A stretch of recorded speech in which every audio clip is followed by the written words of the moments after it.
वो जो जुडिशरी वाले चिट्ठी पे, मैं उस पर आपकी प्रतिक्रिया चाहता हूं रेणु जी।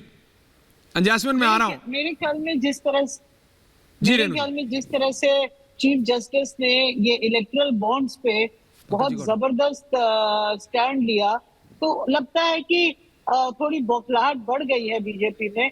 प्रधानमंत्री अपने आप को आपे में नहीं ला पा रहे हैं, कांग्रेस को अटैक कर रहे हैं जिस तरह से, इसका कोई ना सिर है ना पैर है। इतने सारे वकीलों से आप चिट्ठी लिखवा रहे हैं, क्यों क्यों इतनी परेशानी बढ़ गई है, क्यों इतने परेशान हो रहे हैं? अगर वो आप प्रेशर कौन डाल रहा है? पूरा हिंदुस्तान देख रहा है कि नेताओं पे प्रेशर डाल रहा है बीजेपी, ब्यूरोक्रेट्स पे, इलेक्शन कमीशन पे, जुडिशरी पे, हर जगह प्रेशर बीजेपी की सरकार से आ रहा है। तो आप सडनली उसको टर्न अराउंड करना चाह रहे हैं और कह रहे हैं कि कांग्रेस की तरफ से प्रेशर आ रहा है। मेरे ख्याल में ना इसका एक ऑपोजिट रिएक्शन हो रहा है लोगों में।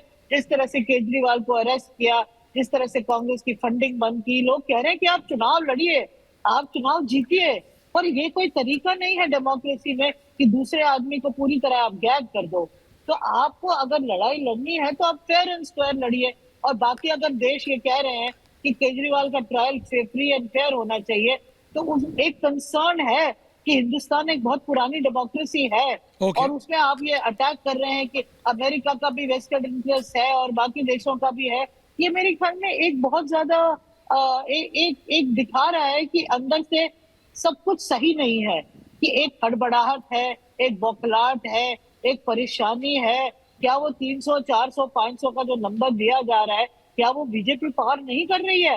नहीं तो आपको बिहार का ऑपरेशन नहीं करना पड़ता, झारखंड नहीं करना पड़ता, आपको महाराष्ट्र से सीनियर कांग्रेस लीडर आप नवीन जिंदल से पूछिए ना, कितना प्रेशर डाला उसको, उसके ऊपर। बताइए सुधांशु जी, रेणु जी को सब पता है कि आप किसके ऊपर कितना प्रेशर डाल रहे हैं। वो कह रहा है मुझे नहीं जानना। बताइए, नवीन जिंदल के ऊपर आपने इतना प्रेशर डाल दिया, वो कह रही हैं अरविंद केजरीवाल के लिए अगर अमेरिका में सपोर्ट आ रहा है तो उससे आपको क्या दिक्कत है, वो कह रही हैं। हाँ, she is a senior journalist. जी मैं टेक्निकल और लीगल दोनों जवाब देता हूं। रेणु जी ये बता दें कि इनकम टैक्स में अगर किसी के ऊपर कोई ड्यू निकाला जाता है तो आप उसको अपील कर सकते हैं डिपार्टमेंट में। अगर डिपार्टमेंट आपके खिलाफ जजमेंट देता है तो what is the next step? आप इनकम टैक्स अपीलेट ट्रिब्यूनल में जाते हैं। अगर ट्रिब्यूनल का जजमेंट भी आपके खिलाफ आ गया तो आप कोर्ट जाते हैं। अगर कोर्ट का जजमेंट भी खिलाफ आ गया तो पैसा देने के अलावा क्या विकल्प है? आप बता दीजिए, आप बता दीजिए, यहां जो वकील लोग बैठे बता दें। और अगर उसके बाद आदमी एक सर्टेन अमाउंट भी नहीं देना चाहे तो फिर क्या यह रूल नहीं है कि अकाउंट सीज कर दिया जाए?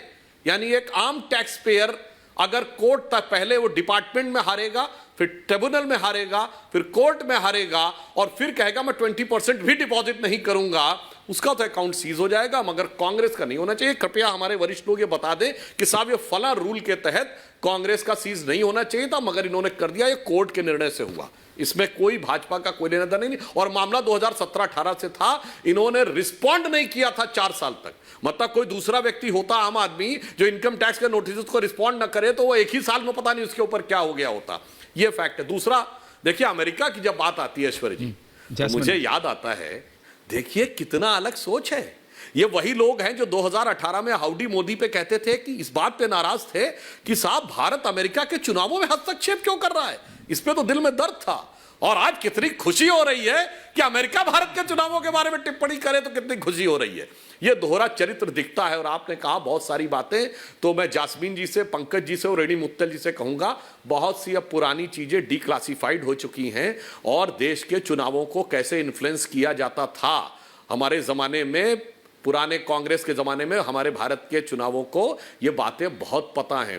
जाके पढ़ लीजिए CIA के पूर्व एक ज्वाइंट डायरेक्टर की किताब जिसका नाम था शायद टॉमस क्रॉली, उसकी इन कन्वर्सेशन विद क्रो पढ़ लीजिए। आप Mitrokhin's archive KGB and the world part 2 पढ़ लीजिए और बहुत सारे डॉक्यूमेंट्स आज अवेलेबल हैं कि कैसे किया जाता था। और ये आरोप तो सुनिए, अमेरिका में लग गए कि रशिया ने इन्फ्लुएंस किया, चाइना ने इन्फ्लुएंस किया। और ये हम ऐसे थोड़ी बोल रहे हैं, जॉर्ज सोरोस जैसे लोगों ने तो बाहर ऐलान कर रखा है कि मोदी की सरकार को हटाने के लिए हमने $1 बिलियन का फंड भी एलोकेट कर रखा है। तो ऐसा नहीं कि ये बातें टोटल कल्पना और हवा में है। और ये भी बात जाके चेक कर लीजिएगा, जब नरसिम्हा राव की सरकार परमाणु विस्फोट करना चाह रही थी तो विदेश से प्रेशर आया था, कांग्रेस सरकार बखल कर गई थी। जब अटल जी की सरकार ने किया, कौन कौन सी विदेशी शक्तियों ने रोकने का प्रयास नहीं किया था, सबको पता है। और मोदी जी की सरकार आने के बाद चाहे 2014 की बाली की WTO की कॉन्फ्रेंस हो या 2016 की पेरिस की कॉन्फ्रेंस, जिसमें भारत पे आरोप लगा कि हमने सबोटाज किया है, ये किसी को बहुत अच्छा नहीं लगा होगा। ये बात तो बहुत अच्छी तरीके से समझ सकते हैं। लेकिन सुधांशु, इसलिए जो बातें आपने कहा है तो बड़ा अजीब सा लग रहा है। अजीब सा नहीं लग रहा, इसके पीछे बहुत सारे फैक्ट्स नजर आ रहे हैं। तो कोई ये बातें भी ऐसे कोई हवा में नहीं कही जा रही, इसके पीछे भी बहुत सारी ऐसी डाउटफुल चीजें हैं जो संदेह पैदा करने के लिए पर्याप्त। Jasmine wants to counter.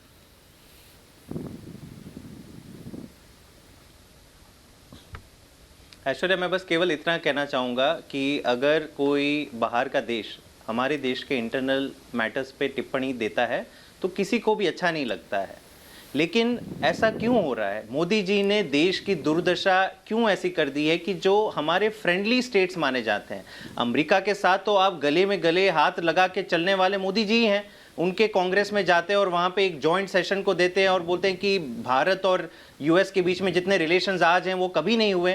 तो जब आपके खुद के दोस्त अगर आपको टोक रहे हैं, आपको नसीहत दे रहे हैं, तो मोदी जी को समझना चाहिए कि देश की दुर्दशा आपने इंटरनेशनल स्टेज पे क्या कर दी है। टिप्पणी क्या होनी चाहिए थी? नहीं होनी चाहिए थी। लेकिन सवाल आ जाते हैं कि देश के लोगों पे, आप चलो इंटरनेशनल लोगों को नहीं देना चाहिए आपको जवाब, मैं भी आपके साथ हूं, लेकिन आज जो देश का आम नागरिक जानना चाह रहा है, पता करना चाह रहा है कि आपने ईडी और सीबीआई का केवल एक मकसद जो बना दिया है कि विपक्ष को खत्म करना। चुनाव नहीं खेलेंगे, लेकिन ईडी और सीबीआई के जरिए सारे विपक्षी नेताओं को जेल में डालेंगे। लेकिन हाँ, जब अशोक चव्हाण जैसे नेता, प्रफुल्ल पटेल, छगन भुजबल, ये जब आपके तरफ आ जाते हैं तो भैया फाइल गुम हो जाती है, क्लीन चिट दी जाती है, कभी इंटेरोगेशन के लिए बुलाई नहीं जाता। ये जो आपका दोगलापन है, ये जो आपका दोहरा मापदंड है, इससे आपत्ति है देश के लोगों को। पहले देश के लोगों को जवाब देना सीखिए कि क्या आपने अपने जो लोकतंत्र में अधिकार मिला था वो आपको देश के लिए कुछ देश के लिए कुछ काम करने के लिए दिया था। ये नहीं कि आपने ईडी सीबीआई का पूरा राजनीतिकरण कर दिया, पूरी तरह से ऑपरेशन लोटस चलाना शुरू कर दिया, 8-8 हजार करोड़ के आपने अपनी तिजोरियां भर दी इलेक्टोरल बॉन्ड के नाम पे। कल देखिए पंजाब में आपने ऑपरेशन लोटस वहां पे भी चला दिया, दिल्ली में भी ये लोग जारी हैं। ऐश्वर्या जी, हर एमएलए, हर एमपी, हर काउंसिलर को कॉल आ रहे हैं। नहीं, अब आप बोल के निकल नहीं सकते हैं कोर्ट में। बोलियों के साथ ईडी और सीबीआई का भी नाम दिया जा रहा है, लेकिन अब आपको प्रूफ देना पड़ेगा। खुला मजाक बना दिया है, लेकिन अब आपको प्रूफ देना पड़ेगा। उसको अब आप बोल के निकल नहीं सकते, कॉल आ रही है।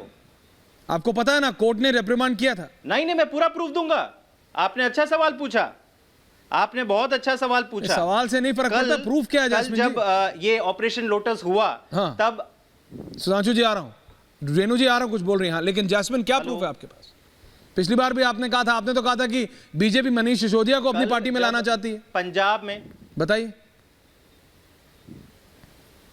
मैं कल का उदाहरण दे देता हूं ऐश्वर्या जी, मैं कल का उदाहरण दे देता हूं। कल आम आदमी पार्टी के 3 एमएलएज ने जॉइंट प्रेस कॉन्फ्रेंस करी पंजाब में। और एक नहीं, दो फोन नंबर हमने देश की तमाम इन्वेस्टिगेटिव एजेंसीज के सामने रखे। एक था सिप्रस का और एक कहीं और विदेशी, मतलब विदेशी साइप्रस से कॉल आ रही है बीजेपी ज्वाइन कर लो। भाई साहब कैसे हो सुधांशु जी? ठीक है, सच में ग्लोबल पार्टी हो गई है आपकी सुधांशु जी? साइप्रस के नंबर, आम आदमी पार्टी कह रहे हैं भाई साइप्रस के नंबर से कॉल आ रही है भाई, बीजेपी ज्वाइन कर लो। हमने तो नंबर भी दे दिया, हमने तो नाम भी जारी किया। क्या बात कर, हमने तो नाम भी जारी किया कि इंटरनेशनल, देखिए आपको भी पता है ये वीपीएन का सिस्टम होता है। आप किसी भी विदेशी नंबर से देश में बैठ के कॉल कर सकते हैं। ऐश्वर्या, आपको ये नहीं, आई अंडरस्टैंड दैट, बट मैं समझ रहा हूं टेक्नोलॉजी है सुधांशु जी, क्या ये वीपीएन का सब आप इस्तेमाल करा रहे हैं भाई? अब तो मतलब अगर आम आदमी पार्टी का मानूं तो भाई आपकी सरकार, आपकी एजेंसी, हमने तो नंबर जारी किए। 40-45 एमएलए आपके लिए कौन सी बहुत बड़ी बात है? ले आइए इधर। कहां साइप्रस से कॉल करवा रहे हैं? सही बात